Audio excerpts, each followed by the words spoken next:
काल फडणवीसांनी हे सांगितलं या शोकसभेच्या ह्याच्यात की एक महाराष्ट्राला न मिळालेला असा उत्तम मुख्यमंत्री हो, त्याच मुख्यमंत्र्याला तुम्ही तुरुंगात टाकायला निघाला होतात ना. त्याच मुख्यमंत्र्याला तुम्ही तुरुंगात टाकायला निघाला होतात. अजित पवार हे मुख्यमंत्री महाविकास आघाडीकडूनच झाले असते भविष्यात.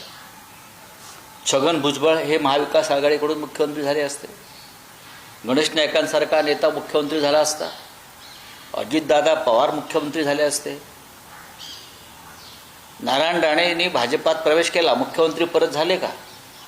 नाही झाले. त्यांना मुख्यमंत्रीपद फक्त शिवसेना देऊ शकते, लक्षात घ्या. एकनाथ शिंदेने आता मुख्यमंत्री होऊन दाखवावं.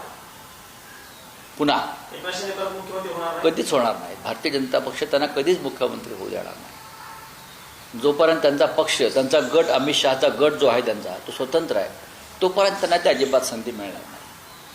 त्यांना भाजपात विलीन व्हावं लागेल, मर्ज व्हावं लागेल, काही काळ काढावा लागेल आणि मग कदाचित त्यांना नव्यानं उमेदवारी करावी लागेल भाजपात. पण सर कधी झाले नाही, पण मुख्यमंत्री तुम्ही सातत्याने घेतात. आता तर म्हटलं की ते मुख्यमंत्री झाले असते, तेच महाविकास आघाडीकडून मी महाविकास आघाडीच म्हणतो.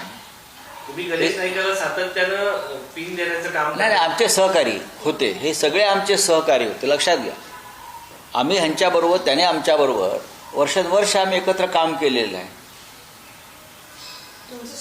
नवी मुंबईत जे काही सध्या सुरू आहे, शिंदे वर्सेस गणेश नाईक, त्यामुळे तुम्ही नाही अजिबात नाही. बोलिये क्या हिंदी में? एकनाथ शिंदे हे पहिले मुख्यमंत्री झाले, तुम्ही सांगतात की कधी नाही झाले, त्यांना ती स्पेस तर मिळालेली याच. चुकीचं बोलताय तुम्ही. तेव्हा त्यांना शिवसेना फोडायची होती म्हणून त्यांना मुख्यमंत्री केलं, लक्षात घ्या. आता होऊन दाखवावं. अजित पवार कधीच मुख्यमंत्री झाले नसते. भारतीय जनता पक्षाबरोबर राहून ते कधीच मुख्यमंत्री झाले नसते हे त्यांनाही माहिती आहे.